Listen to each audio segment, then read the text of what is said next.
Hello എല്ലാവർക്കും നമസ്കാരം. പുതിയൊരു വീഡിയോയിലേക്ക് സ്വാഗതം. നമുക്കിന്ന് ഈ വീഡിയോയിലൂടെ modern monetary theory of Randall Wray എന്താണെന്ന് മനസ്സിലാക്കാം. നമുക്ക് വീഡിയോയിലേക്ക് കടക്കാം. Modern monetary theory of Randall ray.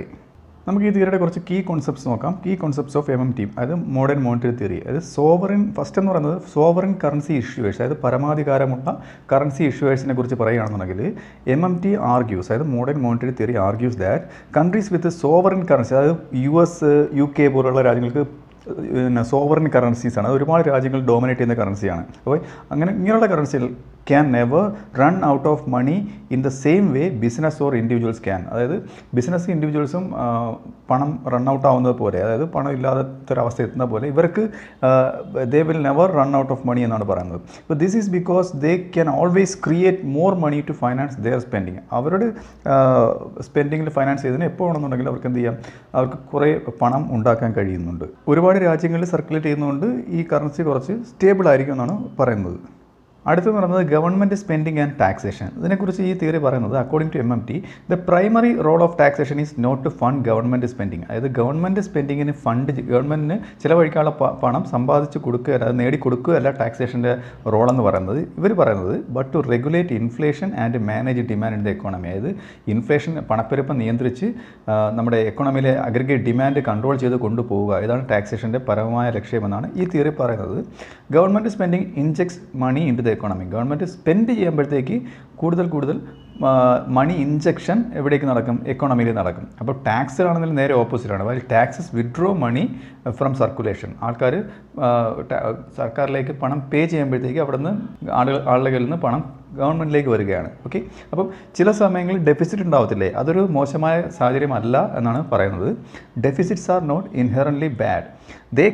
എന്തുകൊണ്ടാണ് they can be necessary for achieving full employment and economic stability. അതായത് ഇത് ഫുൾ എംപ്ലോയ്മെൻറ്റും എക്കണോമിക് സ്റ്റെബിലിറ്റിയൊക്കെ നേടുന്നതിന് ഈ ഡെഫിസിറ്റ് ആവശ്യമായി വരുന്ന സാഹചര്യങ്ങളുണ്ടെന്നാണ് പറയുന്നത്. ഫുൾ എംപ്ലോയ്മെൻറ്റ് എന്ന് വെച്ചാൽ എല്ലാ ഫാക്ടേഴ്സ് ഓഫ് പ്രൊഡക്ഷനും, ലാൻഡ്, ലേബർ, ക്യാപിറ്റൽ, എൻ്റർപ്രണർ, എല്ലാ ഫാക്ടേഴ്സ് ഓഫ് പ്രൊഡക്ഷനും എൻഗേജ്ഡ് ആയിട്ടിരിക്കുന്നത്. അതായത് എല്ലാ റിസോഴ്സസും പ്രൊഡക്ഷൻ പ്രോസസ്സിലേക്ക് ഉപയോഗിച്ചിരിക്കുന്ന ഒരവസ്ഥ.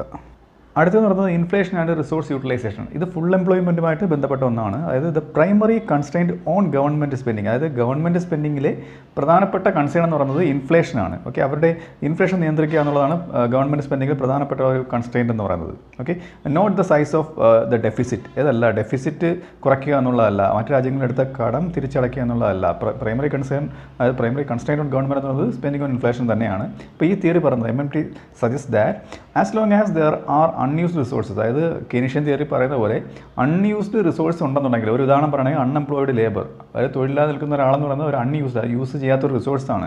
ഇങ്ങനെ ഉണ്ടെന്നുണ്ടെങ്കിൽ നമുക്ക് ഇൻഫ്ലേഷൻ കൂട്ടാതെ തന്നെ സ്പെൻഡിങ് വർദ്ധിപ്പിക്കാമെന്നാണ് പറയുന്നത്. അദ്ദേഹത്തിന് ആ റിസോഴ്സ് അങ്ങ് യൂട്ടിലൈസ് ചെയ്യുക. ഓക്കെ, അതാണ്. അതായത് the government can increase spending without causing inflation. Inflation ഇല്ലാതെ സ്പെൻഡിങ് ഇൻക്രീസ് ചെയ്യാമെന്നാണ് പറയുന്നത്. അടുത്ത കീ പോയിന്റ് എന്ന് പറയുന്നത് ഡെഫിസിറ്റ്സ് ആൻഡ് നാഷണൽ ഡെറ്റ്. അതായത് ഡെഫിസിറ്റുകൾ, നാഷണൽ ഡെറ്റ്, അതായത് ഒരു രാജ്യത്തിൻ്റെ കടം, ഇതൊക്കെ നല്ലതാണെന്നാണ് ഈ തിയറി സ്ഥാപിക്കുന്നത്. Okay, MMT posits that government deficits are not inherently problematic. അത് പ്രോബ്ലമാറ്റിക് ആയിട്ടുള്ള ഒരു കാര്യമല്ല, ആൻഡ് ക്യാൻ ബി ബെനിഫിഷ്യൽ. ഇത് ബെനിഫിഷ്യലായിട്ട് മാറാം. എന്തുകൊണ്ടാണ് അങ്ങനെ പറയുന്നത്? Deficits represent a net addition to the private sector saving. അതായത് രാജ്യത്ത് മറ്റു രാജ്യങ്ങൾ കടം എടുക്കുമ്പോഴത്തേക്ക് പ്രൈവറ്റ് സെക്ടർ സേവിങ്ങിലേക്ക് ഒരു അഡീഷൻ വരികയാണ്. ഓക്കെ, ഇങ്ങനെ വരുമ്പോൾ എന്താണ് അത്?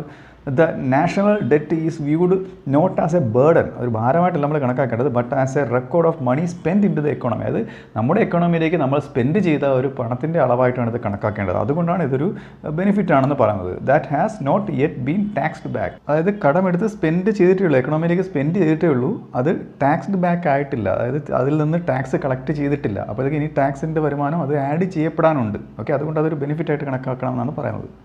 അടുത്തത് ഈ തിയറി വാദിക്കുന്ന മറ്റൊരു കാര്യമാണ് ജോബ് ഗ്യാരണ്ടി എന്ന് പറയുന്നത്. അതായത് MMT advocates for a job guarantee program. അതായത് ഒരു ജോബ് ഗ്യാരണ്ടി പ്രോഗ്രാം വേണ്ടി ഇത് വാദിക്കുന്നുണ്ട്. അതായത് where the government provides jobs at a living wage to all who are willing and able to work. അതായത് തൊഴിൽ ചെയ്യാൻ സന്നദ്ധരായ എല്ലാവർക്കും അവർക്ക് ജീവിക്കാൻ പ്രാപ്തമായ ഒരു വേജ് കൊടുത്തുകൊണ്ട് ഒരു തൊഴിൽ കൊടുക്കണം എന്ന് ഇത് അഡ്വക്കേറ്റ് ചെയ്യുന്നുണ്ട്. അപ്പോൾ ഇത് എന്തിലേക്ക് നയിക്കും? This would act as an automatic stabiliser. ഒരു ഓട്ടോമാറ്റിക് സ്റ്റെബിലൈസർ ആയിട്ട് ഇത് നിൽക്കുക. അതായത് എക്കണോമി സ്റ്റെബിലൈസ് ചെയ്തിരുന്ന ഒരു ഘടകമായിട്ട് നയിക്കും. Reducing unemployment. അവിടെ അൺഎംപ്ലോയ്മെൻറ്റ് കുറയുകയാണ് എപ്പോഴും ഡ്യൂറിങ് ഡൗൺ ടൗൺസ് ആൻഡ് അത് എക്കണോമി താഴേക്ക് പോകുമ്പോൾ റിസഷനിലേക്ക് പോകുമ്പോഴത്തേക്ക് അവിടെ അൺഎംപ്ലോയ്മെൻറ്റ് സ്റ്റേബിളായിട്ട് നിൽക്കുന്നു. And providing a buffer against inflation during booms. അതായത് സാധാരണ എക്കണോമിയിൽ ബൂം സിറ്റുവേഷൻ, അതായത് നല്ല പീക്കായിട്ട് എക്കണോമിക് ആക്ടിവിറ്റീസ് നടക്കുന്ന സിറ്റുവേഷനിൽ അവിടെ ഒരു ഇൻഫ്ലേഷൻ ഉണ്ടാകാൻ സാധ്യതയുണ്ട്. അതിനൊരു കരുതലായിട്ട് ഈ അൺഎംപ്ലോയ്മെൻറ്റ് നിലനിൽക്കുമെന്നാണ് പറയുന്നത്.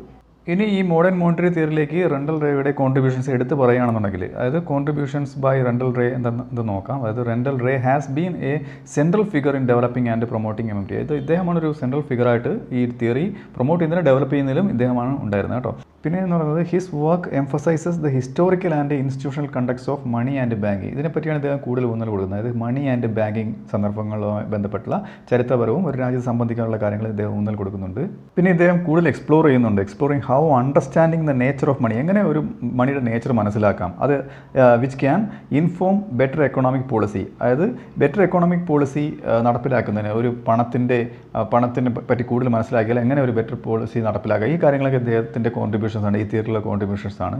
പിന്നെ ഇദ്ദേഹത്തിൻ്റെ ഈ തിയറി എന്ന് പറയുന്നത് കുറച്ച് മോഡേൺ എക്കണോമിക് ചാലഞ്ചസ് ഫേസ് ചെയ്യുന്നതിന് സഹായകരമാവുന്നുണ്ട്. അതായത് Wray has contributed extensively to the theoretical underpinnings of MMT and its application to modern economic challenges.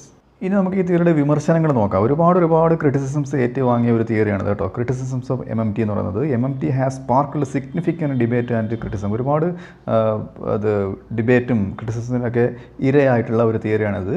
അപ്പം വിമർശകർ പറയുന്നത് എങ്ങനെയാണ്, critics argue that it underestimates the risk of ഇൻഫ്ലേഷൻ്റെ ഒരു ഹൈ റിസ്ക്കാണ് എക്കണോമിക്ക് ഇൻഫ്ലേഷൻ്റെ ഇമ്പാക്റ്റ് കൊടുക്കുന്നത്. ഇത് ഒരു അണ്ടർ എസ്റ്റിമേറ്റ് ചെയ്തിരിക്കുകയാണ്, അതിനെ വില കുറച്ച് കണ്ടിരിക്കുകയാണ് കേട്ടോ. And the complexities of managing A modern economy. അതായത് ഈ ഇൻഫ്ലേഷൻ വരുമ്പോഴത്തേക്ക് ഒരുപാട് സങ്കീർണമാണ് ഒരു എക്കണോമി മാനേജ് ചെയ്യുന്നതിന്. ഇതൊക്കെ അവർ വില കുറച്ച് കണ്ടിരിക്കുകയാണ്. അതൊരു വിമർശനമാണ്. They caution that excessive government spending could lead to uncontrollable inflation. അതായത് അവർ പറയുന്നത് എക്സസീവായിട്ടുള്ള ഗവൺമെൻറ് സ്പെൻഡിങ് അനിയന്ത്രിതമായ ഒരു പണപ്പെരുപ്പത്തിലേക്ക് പോകും. ഓക്കെ, അപ്പോൾ ഇതൊക്കെ എന്തിന് കാരണമാകും, റെഡ്യൂസ് ഇൻവെസ്റ്റർ കോൺഫിഡൻസ്. അതായത് ഒരു നിക്ഷേപകൻ മുന്നോട്ട് വന്നു കഴിഞ്ഞാൽ അദ്ദേഹത്തിൻ്റെ കോൺഫിഡൻസിനെ അത് ബാധിക്കും. And destabilise financial markets stabilise അല്ലാതെ ഭയങ്കര ഫ്ലക്ച്വേറ്റ് ആയിട്ട് നിൽക്കുന്നൊരവസ്ഥ ഉണ്ടാവും. ഇതൊക്കെ വിമർശനങ്ങളാണ് കേട്ടോ. അപ്പം main stream economics also challenges the feasibility of MMT's policy proposal. നേരത്തെ ഒരു പോളിസി പ്രപ്പോസൽ ഞാൻ പറഞ്ഞല്ലോ, അതായത് അത് ജോബ് ഗ്യാരണ്ടി പ്രോഗ്രാം പോലെയുള്ള ഒരു പോളിസി പ്രപ്പോസലിൽ ഈ തിയറി മുന്നോട്ട് വയ്ക്കുന്നുണ്ട്. ഇതൊക്കെ മെയിൻ സ്ട്രീം എക്കണോമിക്സ് നല്ല രീതിയിൽ വെല്ലുവിളിച്ചിട്ടുള്ള, അല്ലാന്നുണ്ടെങ്കിൽ ക്രിട്ടിസൈസ് ചെയ്തിട്ടുള്ള കാര്യങ്ങളാണ്. അപ്പോൾ ഞാൻ ഇത്രയും നേരം പറഞ്ഞ കാര്യങ്ങൾ ഒരു കൺക്ലൂഷനായിട്ട് ഒറ്റ നോട്ടം നോക്കിക്കഴിഞ്ഞാൽ modern monetary theory offers A radical rethinking, ഒരു സമൂലമായിട്ടുള്ള ഒരു റീതിങ്കിങ് കൊടുക്കുന്നുണ്ട് കേട്ടോ. എന്തിനു വേണ്ടിയുള്ള ഓഫ് എക്കണോമിക് പോളിസി ഒരു അടിസ്ഥാനപരമായിട്ടുള്ള ഒരു റീതിങ്കിങ് ഈ തിയറി കൊടുക്കുന്ന ഒരു വിജയമാണ് കേട്ടോ. Especially in terms of government finance, അത് പ്രത്യേകിച്ച് ഗവൺമെൻറ് എങ്ങനെ എക്കണോമിക് ഫൈനാൻസ് ചെയ്യണം എന്നുള്ള കാര്യത്തിൽ. And the role of money, പണത്തിൻ്റെ റോൾ, ഇതിനെക്കുറിച്ചൊക്കെ ഒരു റീതിങ്കിങ് കൊടുക്കാൻ ഈ തിയറി കഴിഞ്ഞിട്ടുണ്ട്. By focusing on the capabilities of sovereign currency issue. ഞാൻ ആദ്യം പറഞ്ഞില്ലേ, അതായത് US UK ഡോളറൊക്കെ കുറച്ച് സോവറിൻ ആയിട്ടുള്ള കറൻസികളാണ്. അപ്പം ഈ ഇതിലൊക്കെ ഫോക്കസ് ചെയ്തുകൊണ്ട് MMT provides A frame work for addressing unemployment. ഇതിനൊക്കെ ഫോക്കസ് ചെയ്തുകൊണ്ട് ഒരു അൺഎംപ്ലോയ്മെൻറ്റ് എങ്ങനെ അഡ്രസ്സ് ചെയ്യാം, തൊഴിലില്ലായ്മ എങ്ങനെ പരിഹരിക്കുക എന്നുള്ള ഒരു കാര്യം ഇത് തിയറി പറയുന്നുണ്ട്. എക്കണോമിക് സ്റ്റെബിലിറ്റി എങ്ങനെ കൊണ്ടുവരാമെന്ന് പറയുന്നുണ്ട്. And public investment without the traditional constrain. അതായത് പബ്ലിക് ഇൻവെസ്റ്റ്മെൻറ്റ്, അതായത് ട്രഡീഷണൽ ആയിട്ടുള്ള കൺസ്ട്രെയിൻ ഏതൊക്കെയാണ്, പരിമിതികൾ എന്തൊക്കെയാണ്, ഇപ്പോൾ ഡെഫിസിറ്റ് ഡെറ്റ് ഇങ്ങനെയൊക്കെയുള്ള കാര്യങ്ങളൊക്കെ ഇതിനൊക്കെ ഓവർകം ചെയ്തുകൊണ്ട് എന്തുകൊണ്ട് പബ്ലിക് ഇൻവെസ്റ്റ്മെൻറ്റ് എങ്ങനെ കൊണ്ടുവരാമെന്നും ഈ തിയറി പറയുന്നുണ്ട്. അതിന് പറയുന്നത് economic stability and public investment without the traditional constraints ആയ imposed by concerns over deficits and debt. അപ്പോൾ ഈ വീഡിയോ നിങ്ങൾക്ക് മനസ്സിലായെന്ന് വിശ്വസിക്കുന്നു. അടുത്ത വീഡിയോയിലൂടെ മറ്റൊരു വിഷയമായി വീണ്ടും കാണാം.